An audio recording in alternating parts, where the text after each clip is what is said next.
E aí, aqui é o Guilherme do canal Guicoda e eu vou começar uma série nova aqui para resolver esses 75 exercícios do LeetCode. Começando aqui pelo primeiro exercício, Merge Strings Alternately, que é unir strings alternadamente. Esse problema, o problema 1768, ele diz o seguinte: você recebeu duas strings, a palavra 1 e a palavra 2. Una essas duas strings adicionando letras em ordem alternada, começando pela palavra 1. Beleza. Então, o resultado vai ser primeiro a primeira letra da palavra 1, depois a primeira letra da palavra 2.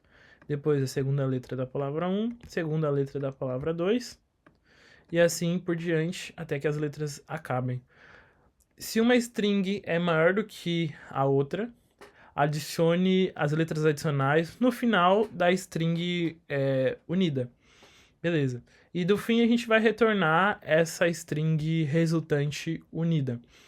O que a gente vai utilizar aqui é um ponteiro i, por exemplo. E esse ponteiro vai percorrer essas duas palavras.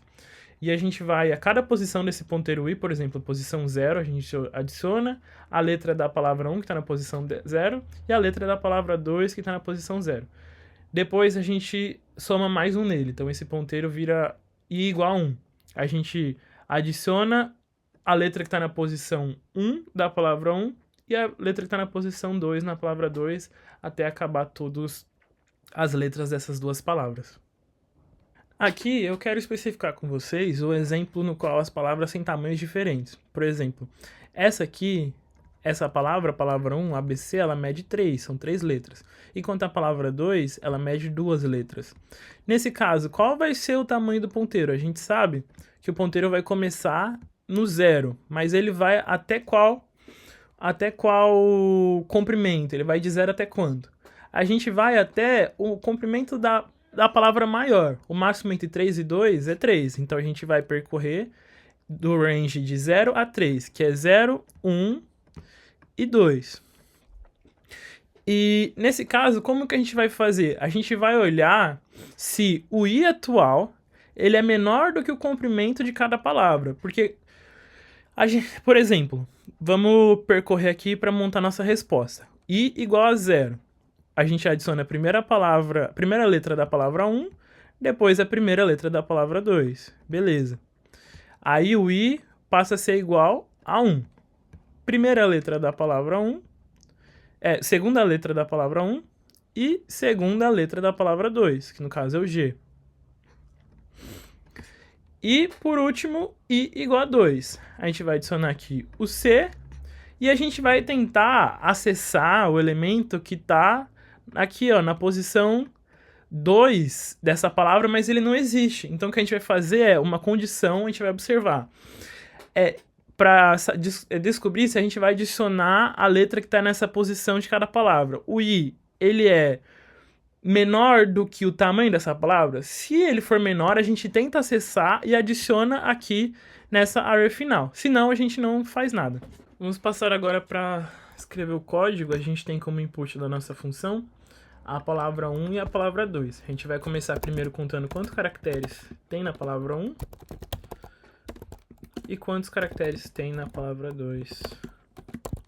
Em seguida, para a gente descobrir até que ponto o nosso ponteiro i vai, a gente vai criar essa variável, que é o tamanho máximo, que vai ser o máximo entre o tamanho da primeira e o tamanho da segunda.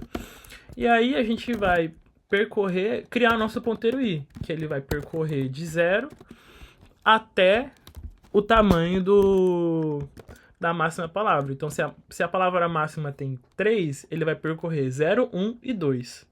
3 posições. E aqui a gente vai criar o array de resultado. Beleza.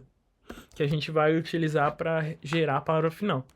Aqui é a parte da condição que eu disse anteriormente. Se nosso ponteiro i for menor do que o tamanho da palavra 1, então a gente adiciona a letra da posição i da palavra 1 nesse array.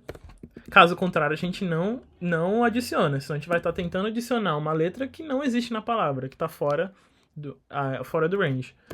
E se o ponteiro i for menor do que o tamanho da palavra 2, significa que a gente ainda tá com o ponteiro dentro de alguma letra dessa palavra 2, a gente adiciona a letra que está nessa posição da palavra 2.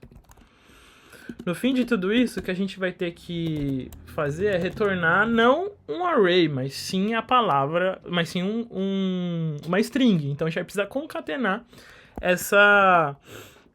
essas letras que estão dentro desse array. E para fazer isso, a gente vai usar esse join. A gente não vai colocar nenhum espaçamento, né? Isso é como se fosse uma string vazia. Não espaçamento entre cada uma dessas letras. E vai retornar a concatenação resultante disso, utilizando o join dessa array result. A complexidade de espaço dessa solução, se a gente olhar, a gente precisa armazenar cada uma dessas letras. Então, se a palavra 1 tiver n letras e a palavra 2 tiver m, a gente vai ter que armazenar n mais m letras. Então, a complexidade de espaço vai ser n mais m. A complexidade de tempo vai ser baseada aqui no ponteiro que a gente criou, que vai percorrer o tamanho da palavra maior. Então, se a palavra maior tiver m letras, a gente vai fazer um loop que anda m vezes. Então, essa é a complexidade de espaço e tempo. Então, é esse o vídeo explicando como resolver esse problema. Primeiro exercício da série. E aqui dá para ver que é eficiente, que passou em todos os testes de memória e de tempo. Obrigado.